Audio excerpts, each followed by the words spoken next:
Still, 9 people is way too many. Are we all going to get along and play baseball or something?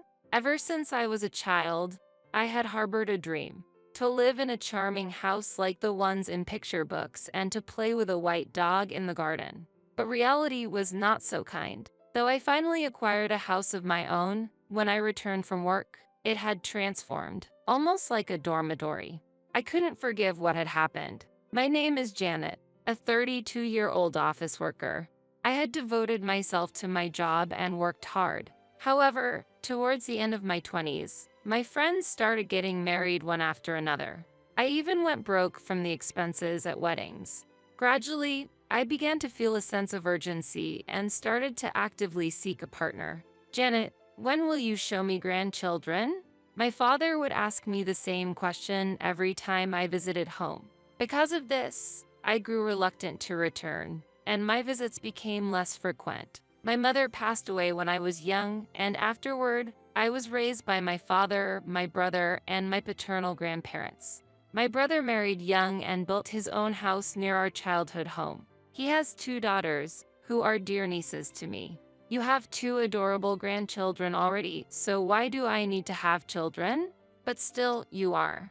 Each time, it turned into an argument. Then one day, my father had a traffic accident. By the time I arrived at the hospital, the situation was already severe, and my always energetic father passed away peacefully while our family watched over him. Dad, there was someone I wanted to introduce to you.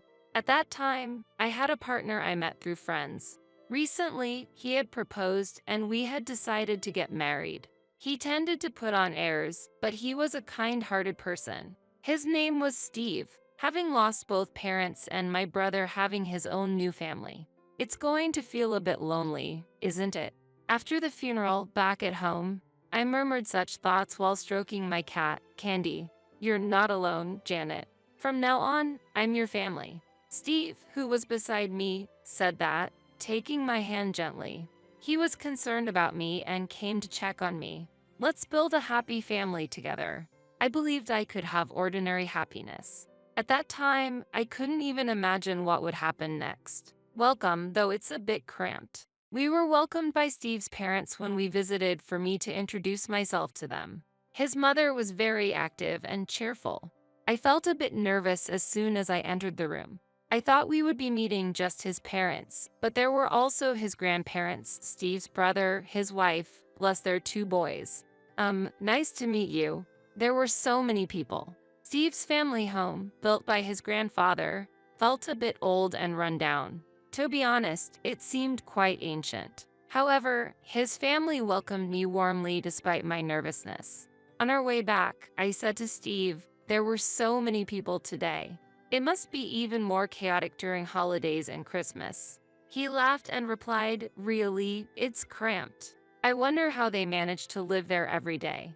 I was genuinely surprised by his comment. Steve's family home wasn't particularly spacious. I had thought it was just coincidentally crowded that day. Wow, 8 people in that house. That's impressive. According to my husband, initially, it was just his parents and grandparents, 4 people living together. But one day, his unemployed brother suddenly moved in with his wife and kids. Well, I guess he'll move out once he finds a job, my husband said with a laugh. At that time, I just thought it must be tough for his family. Since getting married, we haven't been blessed with children, but we live a leisurely life with my husband and our cat, Candy. My husband helps with the household chores, and Candy is fond of him. Some time has passed since our marriage, but my brother-in-law's family still lives in the same house.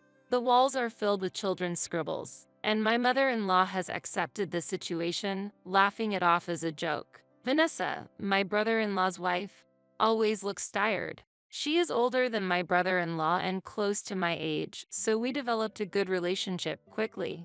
Hey, Vanessa, hurry up. Janet, don't just watch, we're out of beer. When I visit my in-laws, Vanessa and I are usually the only ones moving around. We were constantly busy, hardly having a moment to breathe. I wondered if this was the fate of a daughter-in-law, but thinking about Vanessa facing this daily was genuinely frightening. Since my brother-in-law doesn't work, Vanessa works full-time. It might be a bit rude, but I asked her, have you ever thought about divorce? Yes, it's quite tough as it is, but I have kids. He used to be much kinder. I couldn't understand what she saw in my brother-in-law, but there must be something between them that only they know. It was during such times. Hey, should we start thinking about building our own house? One day, my husband suggested. I was surprised by his words, but also felt joy inside. In fact, I've had a small wish since I was a child. To live in a lovely house like those in picture books and to raise a white dog in the garden. I had never told anyone, but I did share this dream with my husband, hiding my embarrassment. That sounds great. He responded enthusiastically. Then we spent time visiting model houses and selecting a home builder. And after a year, our dream home was completed. Let's work hard on the mortgage payments. My husband said, yeah, that's right, I replied with a smile. On the first weekend after our house was completed, my in-laws came to visit as a housewarming gesture. Here, Dad, give them the celebration gift. Excuse us. Oh, what a lovely home. My mother-in-law said, looking quite pleased as if it were her own home. As I gave a wry smile, my father-in-law said, here, this is for celebration, and handed me 2 cans of beer that seemed to have been bought just then. Is this all? My brother-in-law wandered around the house, went into the bedroom on the second floor, and exclaimed, Bo, this bed is so comfortable. As he jumped onto it. Since the father did that, the kids also got excited, running around and shouting, there's a cat. The children chased our cat, Candy, throughout the house. Candy, usually a loving cat, was overwhelmed by so many people and hid in a corner of the room. I'm so sorry, Candy. Looking over at my husband and brother-in-law, they had already started drinking with my in-laws. Janet, mother-in-law, is rushing for snacks. Can I use the kitchen? And I'm really sorry for scaring the cat, Vanessa said, apologizing. How can such a nice person be in that family? I empathized with Vanessa as if she were my own sister. I'll do it, so you take a break, Vanessa. I said that, but Vanessa helped with the cooking while taking care of the kids. Steve's grandparents are always quiet and don't talk much. They were as silent as dolls, yet they commented, what a wonderful home you have. Really? We're sorry for being so noisy. It was Steve's parents who were noisy, yet the two of them apologized. His grandparents were very polite people. Ultimately, the problem seems to involve Steve's parents, his brother, and probably Steve himself. After that, Steve's parents and brother started visiting our house almost every weekend. They would party loudly until late at night, causing complaints from neighbors, and the police even showed up once. Steve's grandparents and Vanessa, along with her children, haven't visited our house since the housewarming, but Steve's parents come without hesitation, often leaving me with tasks to do. My patience finally reached its limit. Steve began to show his true character gradually. Once, when I was sick with a cold and couldn't cook dinner, I asked Steve, who returned home from work before me, to buy something for dinner on his way back. What Steve brought home was 2 servings of fried chicken. With no appetite, I reflexively said, why fried chicken? I can't eat this right now.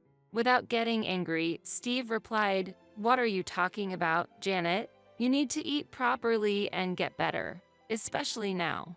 If I could eat that, I wouldn't have asked in the first place. I thought to myself. Later, when Steve fell ill, I asked him with a hint of sarcasm, do you want fried chicken? He replied, no, that's obviously not going to work. What are you thinking? He laughed as he said that. In the end, this family is selfish and lacks consideration for others. It's as if they've lost their humanity. They can do as they please now, but there will come a time they'd regret it. I decided that in my heart and smiled slyly. A few days later, it was decided that I had to go on a business trip. On the morning of my departure, I'm off then. I cheerfully said to Steve, is your business trip starting today? Actually, Vanessa is also on a business trip starting today, he mentioned. Really?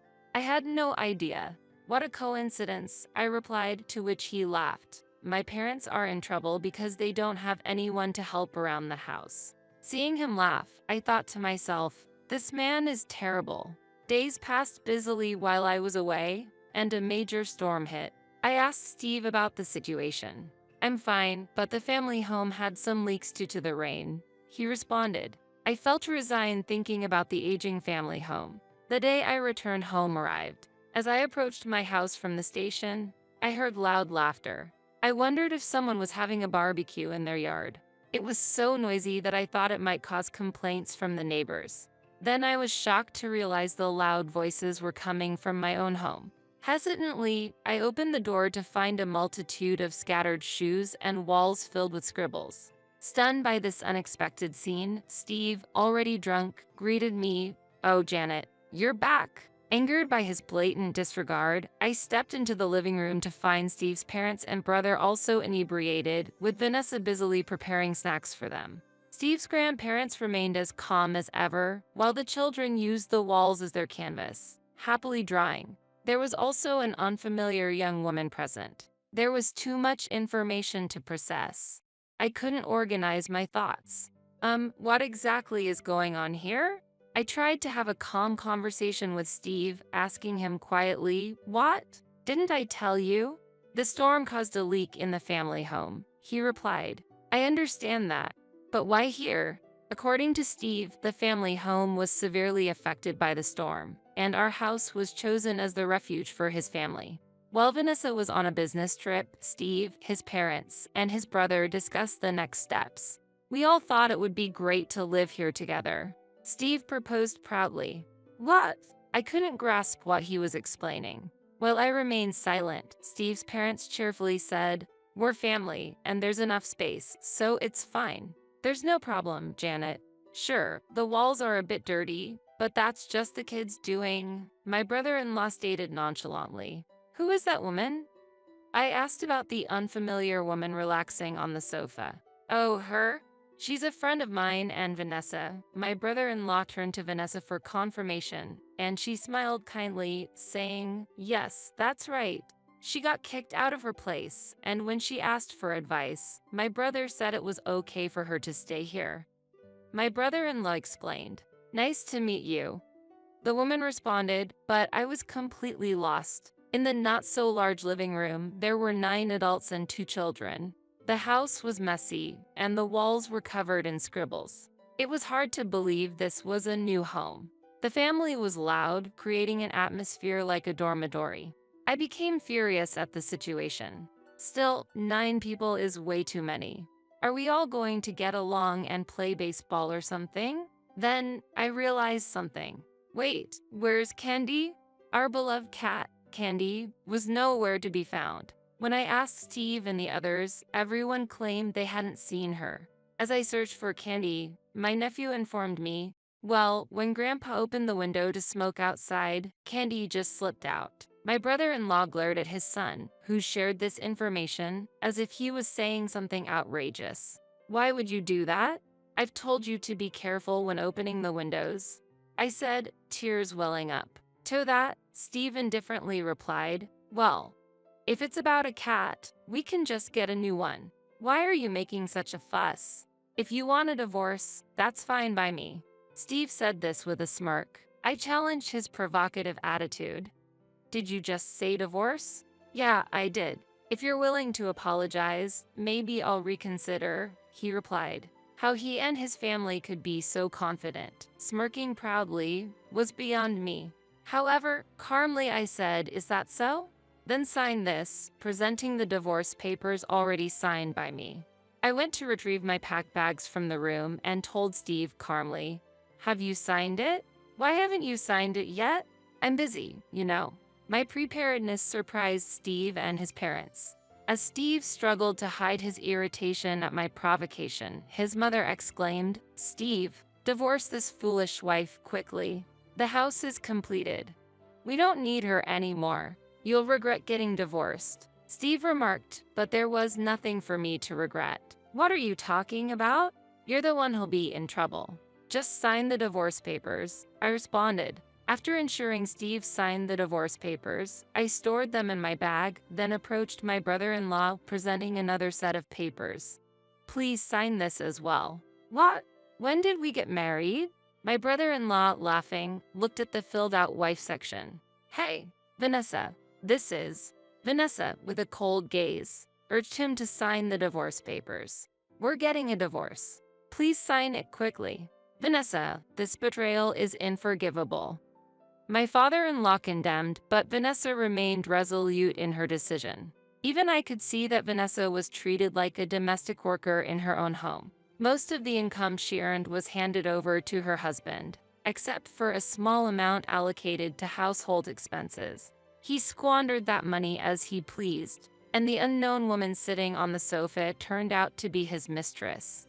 Janet, it seems my husband is having an affair. Vanessa confided this to me just before Steve proposed building a house. Prioritizing her children, Vanessa had endured in silence. However, she recently discovered that her husband was selling her personal belongings and even the children's toys to profit for himself, pushing her to her breaking point. Then Vanessa shared something with me, igniting my anger. From that moment, we began working towards our divorces. Vanessa focused on gathering evidence of the affair. The business trip she mentioned earlier was actually a lie. We met at the station and went to look for a new place to live. Like me, Vanessa had no parents to turn to but decided to move out of the state based on a job offer from a close friend she had confided in. It was a very pleasant location. Everything went according to plan, and we were at the final step, submitting the divorce papers. I want to take some people out of that miserable place, Vanessa resolved with renewed determination. I saw the strength hidden inside her. Despite appearing fragile on the surface, she possessed a strong heart, suppressed and almost brainwashed by her in-laws' harsh treatment. We staggered our return home, with Vanessa going back first. She informed me that our home had been effectively taken over and my brother-in-law's mistress was living there openly. All our interactions had been an act, fully aware of the circumstances. I told Vanessa, you don't have to live there anymore. Let the kids enjoy drawing on the walls as much as they want. Seeing my brother-in-law contentedly signing the divorce papers while imagining his new life with his mistress, I felt a cold satisfaction. Let's go, Vanessa. Grandpa and Grandma, please come with us. I called them out, and they stood up, guiding Vanessa and her children to the entrance. I thought staying with you people would ruin our lives. Vanessa's words woke me up. Do as you please from now on, Grandfather coldly told the rest of family while making their way out. It turned out the rest of the family had been dipping into the grandparents' finances as well. Such unforgivable behavior. Goodbye, take care. As we left, they laughed, saying, you will regret this. But we ignored them, gathered our belongings, and left the house. Months later, I received a call from my ex-husband. Oh, I forgot to block his number. I had a good idea of what the call was about, but when I answered, a frantic Steve said, Janet, come back. I couldn't help but laugh. Come back? We're strangers now. I replied calmly, only for his mother to snatch the phone. What do you mean? Why aren't you paying the mortgage? Excuse me? I don't understand what you're talking about. I feigned ignorance, and she couldn't hide her irritation. It turned out the mortgage was already in arrears. My ex-husband was claiming I was responsible for the missed payments, which was absurd. While I stayed silent, the mother-in-law ranted nonstop. What's this house? You said your household income was $75,000, right? We should have had a much better home. It's so disappointing for a newly built home. They had planned to acquire that house from the beginning.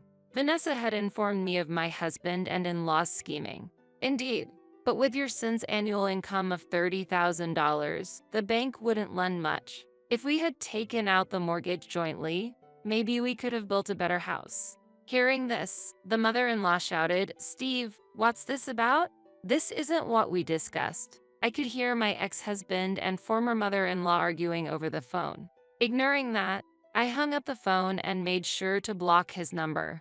My ex-husband always wanted to appear favorable in others' eyes, though not so much with family. But his desire to be seen positively by outsiders was abnormally strong. When I mentioned building a house, I had already been contemplating divorce.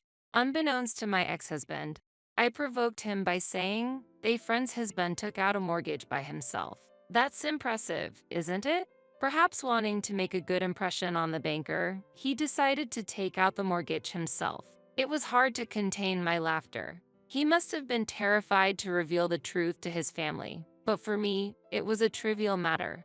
The house that was built disregarded my preferences and was based on my ex-husband's tastes. Hence, I had no attachment to that house. Since my ex-husband didn't cheat, I didn't receive compensation after the divorce. Angered by this fact, I left him with the burden of the mortgage as a form of revenge. I thought he deserved to suffer. Moreover, being able to take Vanessa, whom I considered like a sister, out of that house was my greatest victory. Eventually, the mortgage payments became impossible, and the new house was foreclosed. The interior was covered in graffiti, and the walls were stained yellow from the cigarettes smoked by my former brother-in-law and his mistress. The house was in a state of disrepair, far from what one would expect from a new home. My ex-husband rented a cheap room, but I heard that my former in-laws also moved in with him. It seems he will never be free from them. They are now strangers to me, so I'm not concerned about their fate. The only redeeming quality of my former in-laws was that they didn't harm the children. Other than that, they were the worst kind of people. Vanessa, my former brother-in-law's ex-wife, pursued compensation through legal means against him and his mistress. It appears they managed to pay the amount by borrowing from acquaintances. This was welcome news.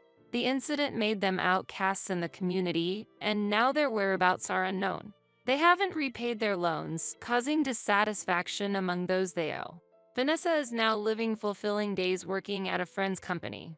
Her children are growing up healthily, and I wish her all the happiness in the future. My former grandparents seem brighter, as if a burden has been lifted, enjoying a new life with the funds from the sold house and their secret savings. As for me, I requested a transfer to a local office. Surprisingly, my beloved cat Candy is with me. After sharing information about Candy on social media, I found out that a local person had been caring for her. I'm so glad Candy is a friendly cat. Now, I live alone in the house my late father built in my hometown, and with my brother's approval, I'm close to saving enough to build my own home. I hope to introduce someone special at my father's grave someday, and I continue to work hard every day.